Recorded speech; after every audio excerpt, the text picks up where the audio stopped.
Ah, yes, I've got Master Chung. Hello, it's me, Master Chung.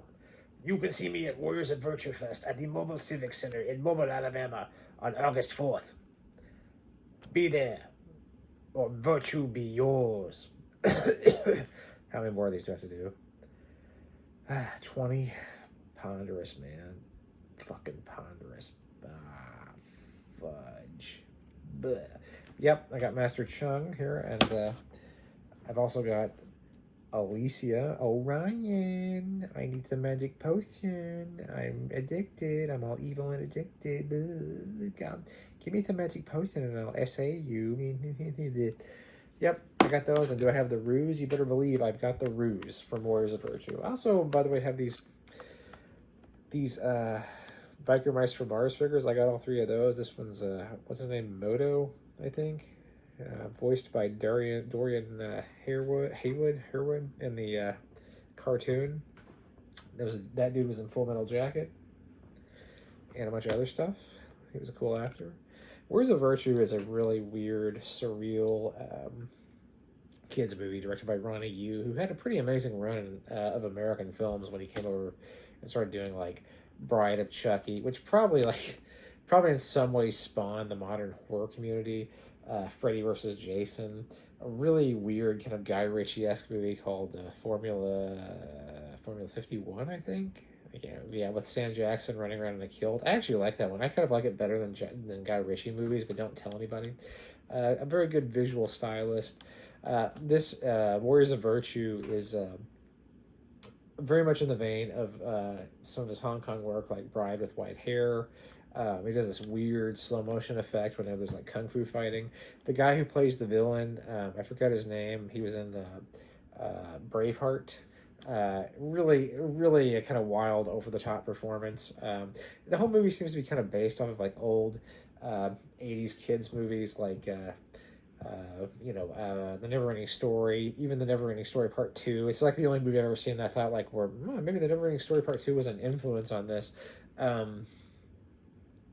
Yeah, someday I'm going to review The Neverending Story Part 2 because of and talk about how much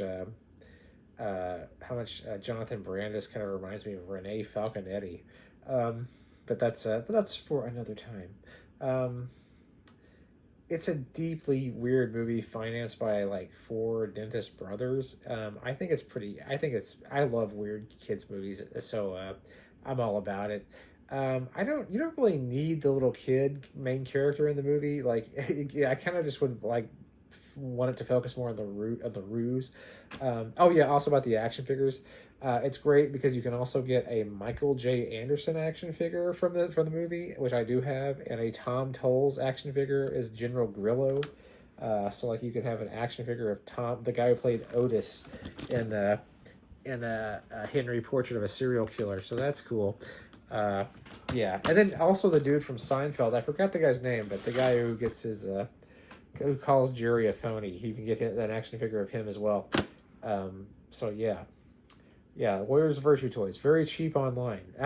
I got a bunch of them, so yeah, it wasn't quite the runaway smash success for children that they had hoped, which is too bad because I would have watched more. I know they have a straight to video sequel, but that doesn't really look like anything. I don't even did they even get the ruse back for that? The ruse.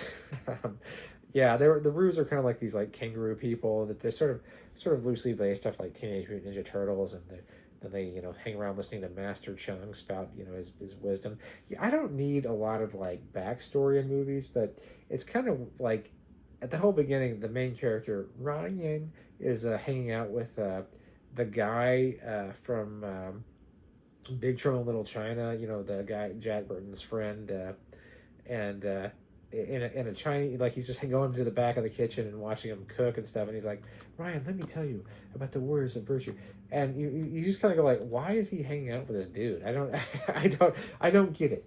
That's okay though. I will I can suspend my disbelief, but it is like, I need some more. I would like some more information about this. Like, how they meet?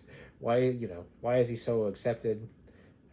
Ryan has a leg brace, And at first thought that was kind of a cheap ploy for, like emotion, like kind of Chaplin-esque or something. But it turns out the director, Ronnie Yu, actually, I believe it was polio as a kid, and actually did go around wearing a leg brace, so it's like totally autobiographical. So I'm like, all right, fair enough, fair enough. So, Warriors of Virtue, the land of Tao. I fear for him as I fear for us all. It's a cool movie. I like it. I like Ronnie Yu. It's too bad he did a really excellent and kind of underrated in a weird way. Excellent kung fu movie called Fearless with a really surprisingly good performance by Jet Li. And yeah, that one was a big hit. It just does not really. I don't hear much about it anymore. But that was a good movie. He lived in the land of Tao. So yeah, I don't know what Ronnie Yu is up to now. Maybe he got kidnapped or something by some foreign government and is forced to make like some kind of weird Godzilla offshoot movies or something. But I miss him. I miss him a lot.